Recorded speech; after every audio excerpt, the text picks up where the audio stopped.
एका गावामध्ये एक रोहन नावाचा बेरोजगार तरुण त्याच्या आई सोबत राहत होता. तू अत्यंत गरीब होता. आई म्हणते, रोहन बाळा, आज काही खाल्लंस का रे तू? रोहन म्हणतो, हो आई, मी मित्राकडे खाल्लं. तू औषध घे आधी. तो खोट बोलत होता, कारण घरात एक दाणाही नव्हता. रोहन एकटा घराच्या बाहेर येऊन रडत होता आणि देवाला म्हणत होता, देवा, माझ्या आईने आयुष्यभर उपास केलं. अजून किती परीक्षा घेणार आहेस? शेजारी देखील त्याला टोमणे मारत होते. अरे रोहन, नोकरी नाही, पैसा नाही, लग्न कोण देणार तुला? रोहन म्हणायचा, माझं नशीबच खराब आहे बहुतेक. तो घरी येतो, भिंतीवर स्वामींचा फोटो. रोहन रडत, स्वामी, मी हरलो, आता माझ्यात शक्ती उरली नाही. रोहन मंदिरात गेला. तिथे त्याला एक साधू भेटले. ते म्हणाले, बाळा, तुझ्या कपाळावर दुःख नाही, मोठं भाग्य लिहिलं आहे, पण तुझा विश्वास तुटलाय. रोहन म्हणाला, माझ्याकडे काहीच उरलं नाही बाबा. साधू म्हणाले, उरलंय. एक नाम, श्री स्वामी समर्थ.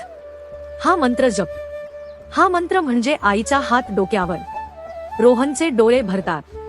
रोहनने जप करण्यास सुरुवात केली. श्री स्वामी समर्थ, श्री स्वामी समर्थ. तो डोळे मिटून स्वामीला प्रार्थना करायचा, स्वामी, माझा हात धरा, मी खूप थकलो आहे. त्याच्या अश्रूंमध्येच श्रद्धा जन्म घेत होती. स्वामी त्याला स्वप्नात येऊन दर्शन देतात. रोहन, रडू नकोस बाळा, तुझं रडणं माझ्या हृदयाला लागलं आहे. उद्या उठ आणि सुरुवात कर. रोहन स्वप्नातच त्यांच्या चरणी पडतो. स्वामी, मला सोडू नका. आई तिच्या जवळच्या बांगड्या रोहनला देते. ही घे, माझं संपूर्ण आयुष्याची कमाई ह्या बांगड्या आहेत, पण तू उभा राहिलास तरच मला सुख मिळेल. रोहन रडत होता, आई, मी तुला सन्मानाने जगवेन, ही माझी शपथ आहे. रोहनने व्यवसायात सुरुवात केली, पण सुरुवातीला त्याला अपयश आले. स्वामी, मी चुकलो का?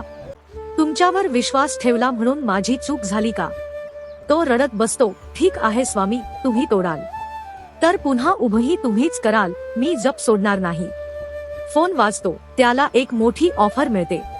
एक मोठा व्यापारी त्याच्या प्रामाणिकपणावर खुश होतो.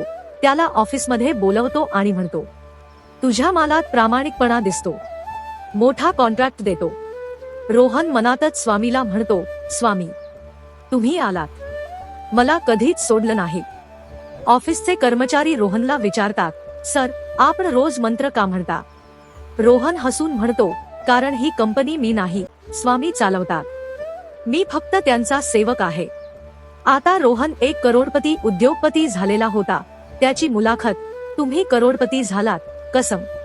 रोहन म्हणतो, मी श्रीमंत झालो त्या दिवशी जेव्हा मी श्री स्वामी समर्थ नावावर विश्वास ठेवला, पैसा तर नंतर आला. रोहन मंदिरात जातो. तो स्वामींना प्रार्थना करतो, स्वामी, गरिबीत साथ दिली, आता यशात माझा अहंकार वाढू देऊ नका. त्याचे एका सुंदर मुलीशी लग्न होतं. तो त्याचे आई आणि पत्नी आनंदाने राहू लागतात.